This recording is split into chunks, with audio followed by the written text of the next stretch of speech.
For the second day in a row, thousands of John Deere employees on the picket lines across multiple states, including right here in Iowa. Union workers striking over a labor agreement they believe included low wages and benefits.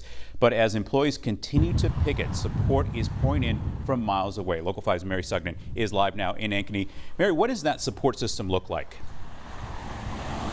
Yeah, John, this morning I spoke with a UAW union worker who tells me that the influx of supplies and donations to the union hall has been what he described as phenomenal. Now, those donations coming from organizations like church groups, other unions, some of those donations actually coming from other states. Now, we learned that one of those donations coming from the UAW branch in Kansas City.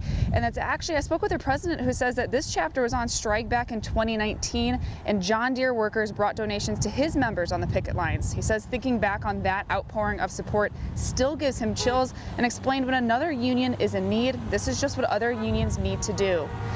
We never left the picket line. And so we had to have things to feed our people.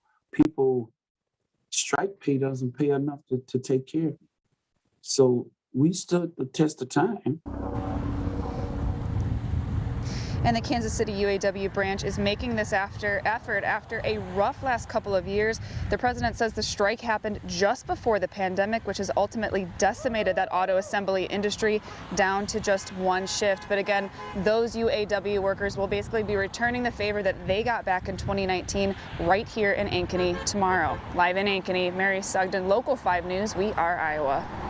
All right, thank you, Mary. Iowa Senator Chuck Grassley is sharing his thoughts on the strike. He says he was a union factory worker and went on strike during that time. He says he hopes good faith bargaining can end the dispute quickly.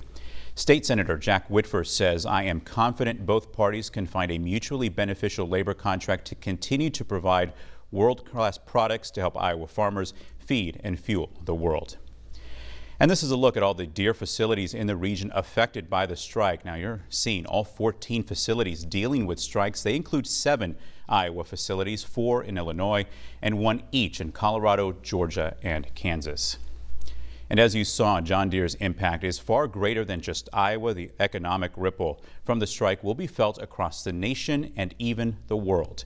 The company is the largest provider of commercial farm equipment on the globe. Economists say a slowdown on the production floor will not only have short-term implications for farmers, but we could see the effects of the strike well into next year.